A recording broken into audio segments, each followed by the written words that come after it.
Magandang araw.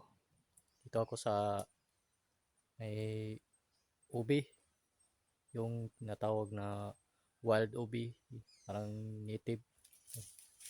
Ito yung dahon niya, oh. Dahon ng ubi. Yan, dahon ng ubi. Kunin natin yung laman niya na sa lupa. Harbisin natin. At saka yung may bunga to, ito yung tumutubo na para magkaroon ng laman sa lupa. Ito,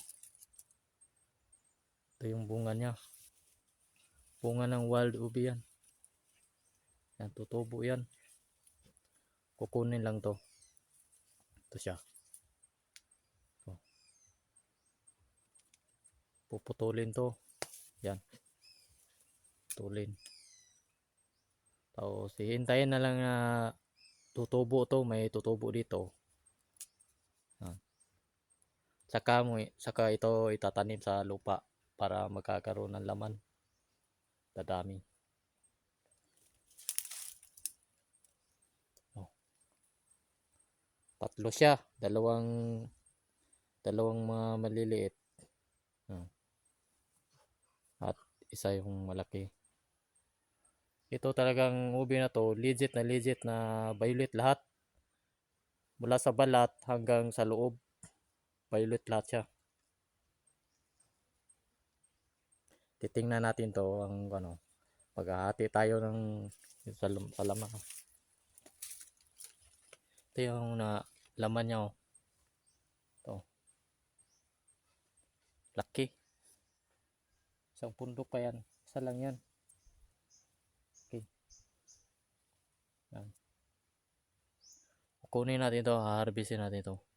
Magtitesting tayo dyan. Maghahati tayo kung totoo ba talaga legit na violet lahat. Hanggang balat papunta sa loob. Yung laman niya. Tingnan natin. So, kukunin na natin. Kumpalin natin yung lupa. Kal.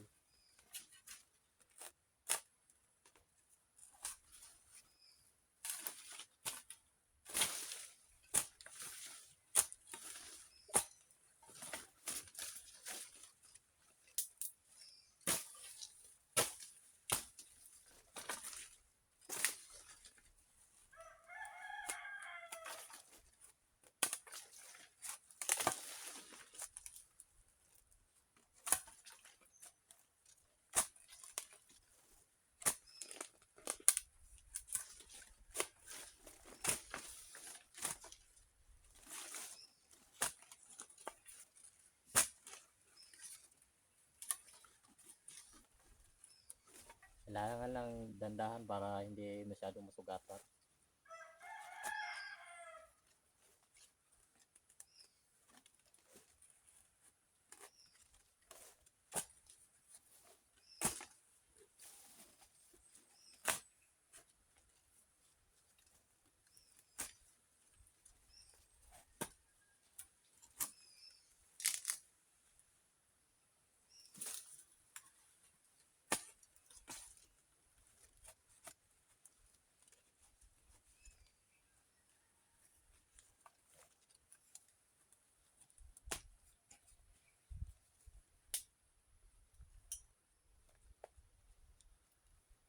Laki.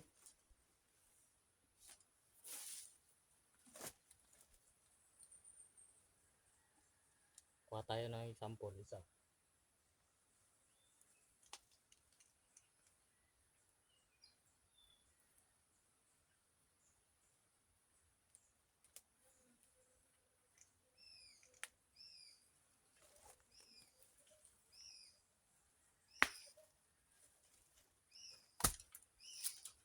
Ito.